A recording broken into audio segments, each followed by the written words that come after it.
Hello everyone, it's Anahita Rao back again. And I wanted to end the yoga series with a type of yoga that it's not your traditional type of yoga, and I want to speak about that. So let's get into that. It's basically called Sankhya Yoga. Now, many yogas, as you would have seen, focus on timing. They show their effect at certain periods of your life, when the dasha of the planet shows up in your birth chart. While some of them also concentrate on your character, your talents, your tendencies, and things like that.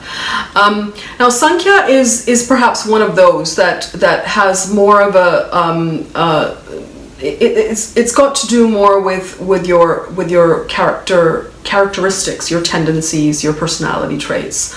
So it's sort of what I call a big picture yoga, and the word Sankhya itself means number. Reason being that it is determined by counting the number of signs that your planets fall into. So it's very, very easy to look at this yoga in a chart and to determine which you fit under. And amazingly enough, it can have an impact on a lot of your thoughts and actions throughout your life.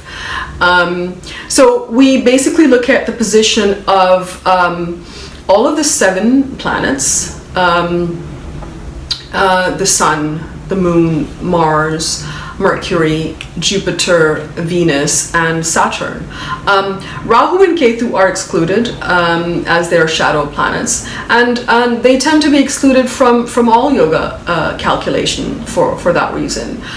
Because, as you know, Rahu and Ketu deal more with your psychological, karmic type of tendencies.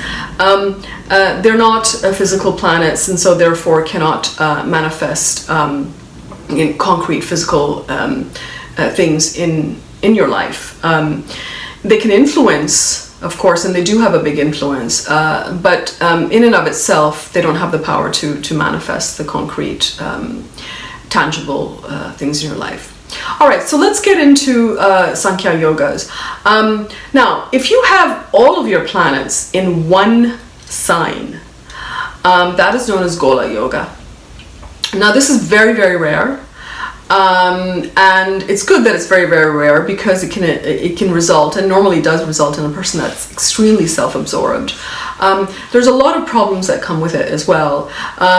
Because obviously you can imagine that some of those planets would be inimical to each other, so this can affect their ability to give positive results.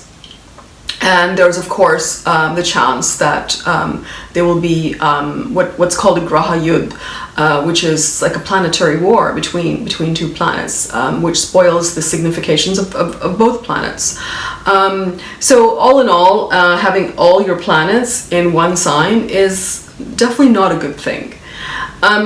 Okay, now what happens when you have all of your planets in 2 signs? That's called a Yuga Yoga. This can make a person very fickle and changeable.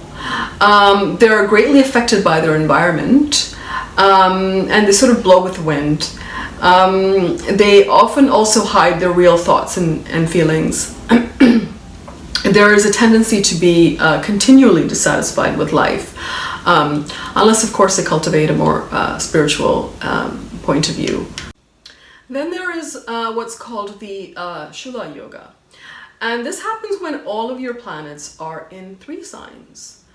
So, for example, you could have Jupiter, Mercury, and Leo. You could have Saturn and Venus in Virgo. And then you could have the Sun, Moon, and Mars in Capricorn. So all 3 would be in 3 signs. Now, if Rahu is in Scorpio and Ketu is in Taurus, we don't count that. Yeah. just to clarify that, that we leave Rahu and Ketu out of this calculation. So now what happens if all your planets are in 3 signs? So when all planets are restricted to only 3 houses, this forms what's called a Shula yoga, as I said. And the person with this yoga can be very lazy. They can face many ups and downs in life. They tend to be too attached to their way of seeing things. And so they like to fight for their position. So it makes them very argumentative. Debating, arguing, stubbornness, attached to very strong ideals is very commonly seen with a person who has all their planets in 3 signs. They tend to be more head-centered than heart-centered, and they get far in life with their mental gifts, in fact. But they can have a harder time knowing how they feel about certain things, or being sensitive to other people's feelings. They also have to watch for being too critical and too opinionated, as this can easily cause them to be dissatisfied with life, because often their picture of how things ought to be isn't really how things are. Okay, so then we go to what's called a Kedara yoga, and that happens when all planets are in 4 signs. This tends to be quite a common one. And this is one of the better yogas. It makes for a hard-working and consistent provider. And I've hardly ever seen this in the chart of someone who wasn't doing financially very well. Because it's a very practical, overall, having all planets in 4 signs is a practical, stabilizing influence. These people are slow to make changes, but they're always bettering themselves and their situation, and often helping others to do so as well. They tend to be charitable. And this is a good combination for causing a person to have realistic expectations, which can be met in most facets of life, thus leading to happiness. So then we have what's called the Pasa Yoga, and this happens when all of the planets are in 5 signs. This is quite common as well. But the number 5 tends to be controversial in many esoteric systems. It reflects duality, the good and the evil. So there are good qualities noted here with this combo, and not so good.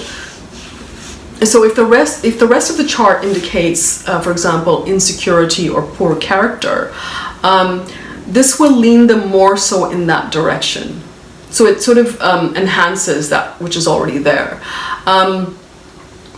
But on the other hand, if the rest of the chart indicates confidence and good character, then this will enhance that.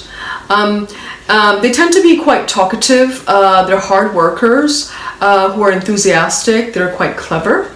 They're attached to their family and material pursuits. So they're very much in the material world. And of all of the number yogas, this one is noted for a person to be highly sexed, and sometimes cruel as well in their nature. Okay, so next we have called the Dhamma Yoga, which is when you have all planets in 6 signs. And this is somewhat common as well. So here all the planets will be occupied in 6 different houses. The person with Dhamma Yoga will be generous. They tend to be wealthy, liberal, compassionate, learned.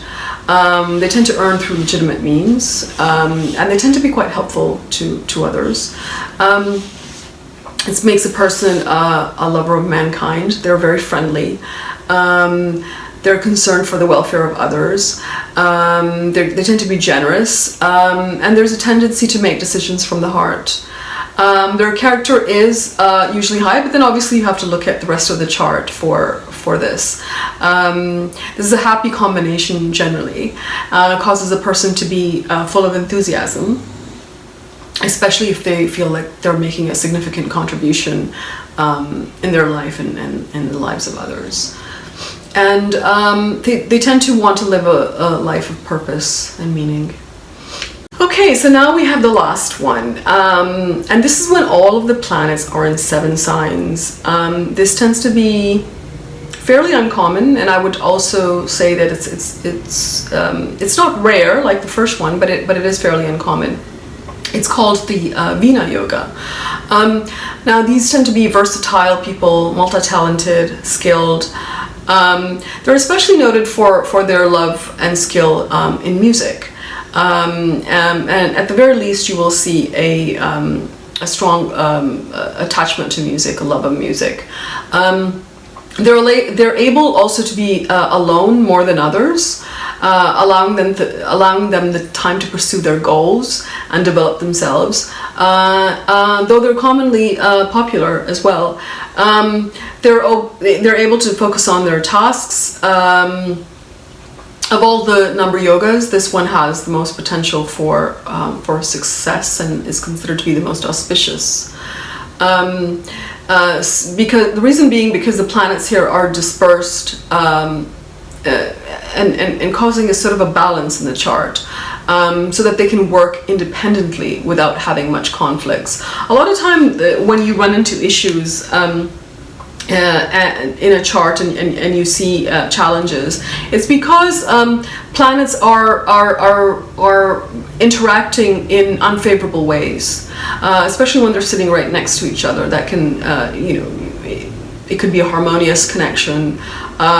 It could be the right sign and the right planets and their friends, their natural friends in the zodiac, and then that's fine. But often that's not the case. Often you get planets that are not very friendly in nature. They might be sitting in a house that is problematic. So you get all those sorts of challenges. But with the Vina Yoga, they're all spread out, and they can work independently without much conflict. So that's that for the Sankhya Yogas. I hope you enjoyed that. Feel free to subscribe below and make any comments, and check out my website, anahitara.com. Thank you, folks.